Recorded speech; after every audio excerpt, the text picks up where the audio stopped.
Lions fans, it doesn't take a rocket scientist to figure out what the Lions need to do going into 2026. It's pretty obvious.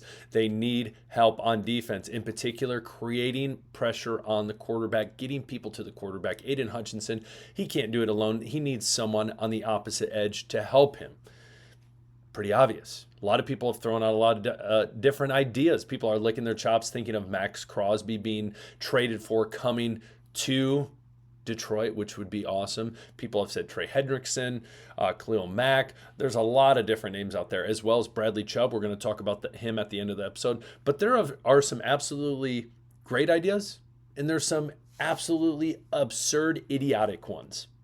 And we're going to quickly talk about that. Let's jump into it. My name is Aaron with my buddies. We are the NFC North Guys on the daily NFC North news. So don't miss out. All you got to do, hit the subscribe button, notification bell, and hey, hit the like button, Lions fans. Things are looking up for 2026. So let's dive right in. First and foremost, a caller called in to 97.1. You may have heard this story. Bear with me. We're going to dive into it and break down how dumb this is from multiple viewpoints. Suggested the Detroit Lions trade our guy, Amon-Ra St. Brown, to the Kansas City Chiefs for Chris Jones. Rico Beard's response, I like Amon-Ra St. Brown, but I would do that in a heartbeat. Have mercy. You have enough toys on the offense, you can absorb it. Wow. Let's start from a financial perspective. We look at the Lions. The Lions, as of right now, just as is, their salary cap not looking ideal, in the negatives, meaning they are over. They're going to do a lot of things this offseason. Restructured Jared Goff's contract is probably up there. Taylor Decker, it's possible that he gets released if he is a post June 1st designation, which you have two of those before June 1st. They would save a whopping almost $18 million. So I think that's a huge possibility. They possibly look to the draft or free agency to bring in another tackle, among other things. But we focus in on Amon-Ra St. Brown. As of right now, his cap number, $33 million. We jump over to Chris Jones. Chris Jones' contract, cap hit, 44, almost 45 million. I always want to do the Austin Powers $1 million. Okay, so we're looking at over $10 million difference. So first and foremost, without any changes, and obviously there will be, financially, fiscally, this is not a smart move by the Lions. It's not smart. Doesn't make sense. What are we doing? That is the first thing. Financially, doesn't make sense. Second, we jump into age. Amon-Ra St. Brown, 26. October will turn 27. Chris Jones, 30, about to turn 31. Who still is in their prime? Amon-Ra St. Brown. Does Chris Jones have stuff left in the tank? Absolutely. I'm not going to say he doesn't. But who's the younger player? Who has the more upside? Who still has a lot left? That is Amon-Ra. That is 2. Point number 3, culture fit. Amon-Ra buys into Detroit, demands Detroit, chip on his shoulder type mentality. We know that ever since he was drafted, knowing the wide receivers drafted in front of him, all this, that, and the other. Chris Jones, who knows if he's going to come and buy in? He very well could, but you've seen him sit out when he was in contract negotiations with the Chiefs. Just doesn't seem like a fit. That's number 3. And then as well, we break down the toys on offense. Yes, there are a lot of toys on offense. You have Gibbs, you have Montgomery, that I really think is going to enjoy having offensive coordinator Petzing in the building in Detroit. As well, you have JMO, you have Laporta, you have Tesla. But Amon-Ra St. Brown being one of the huge focal points to this offense, who would be highly missed. So to come out and just say, well, we got a bunch of other things we can do. We got a bunch of other toys. No. That's not going to work. That's like telling Andy from Toy Story when he loses Woody, like, well, you got all this other stuff over here. But what about Woody? Sure, I got all this stuff over here. That's fine. But like, this is the guy. And that is Amon-Ra St. Brown. I'm not saying there's never a point in the future that there's a possibility he could be traded. And I don't know what the heck Brad Holmes is thinking, but I do not think it is this. I think this is crazy. I think this is it makes no sense. But maybe that's just me. So comment below. Would love to hear from you, but it does not make sense to me. Amon-Ra, leader of this team, financially doesn't make sense. Doesn't seem like it's a good culture fit. Age-wise, there's multiple reasons. What's your thoughts? Comment below.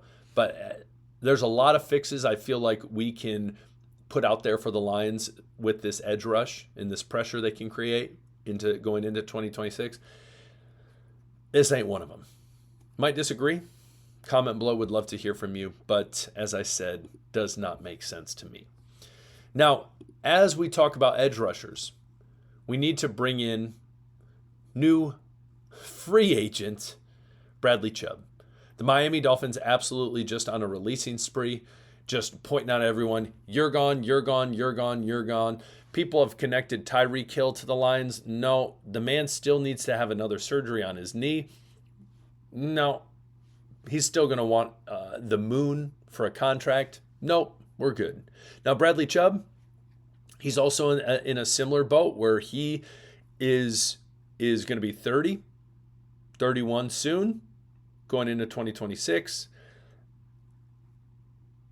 The man was getting paid a lot of money with the Miami Dolphins. The cap hit 31 mil. The question would be, how much does he want after being released? His average annual salary, $18 million. Base salary this upcoming year would have been just about $19,500,000. Wow. We talk that money all the time. That's the type of money we talk about when we talk about what we make at work. But what's crazy is the Dolphins wanted to get rid of him so bad. They still have a huge dead cap hit with him, with Tyreek Hill. They're probably going to get rid of Tua as well.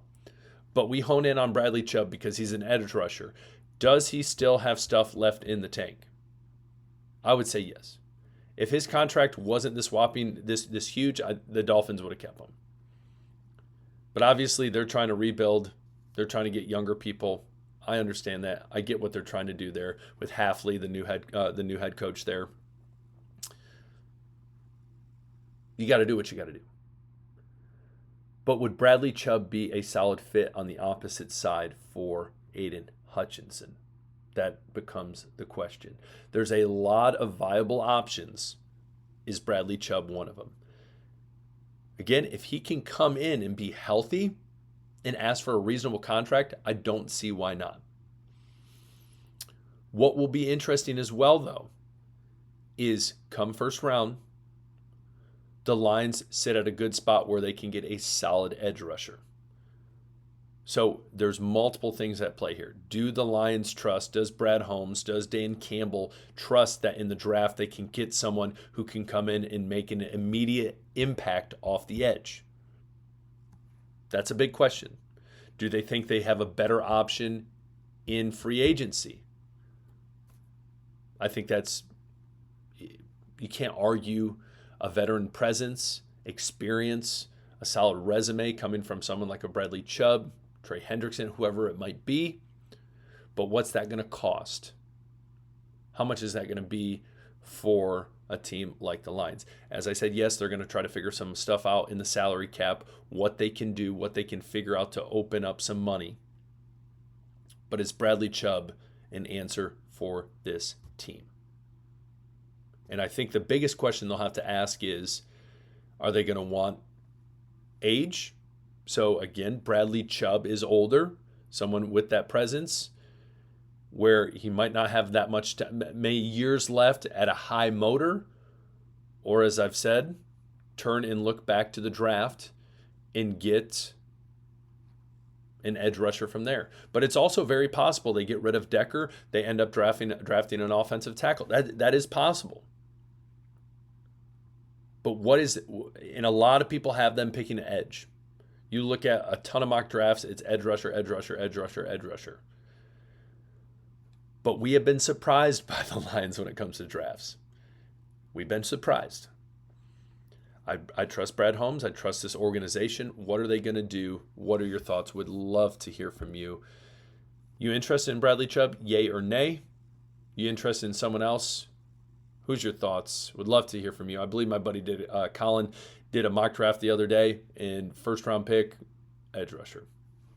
That's what everyone's thinking. But is that what they're going to do? Comment below. Would love to hear from you. Again, as you leave, hit that subscribe button. We'll talk later. Peace.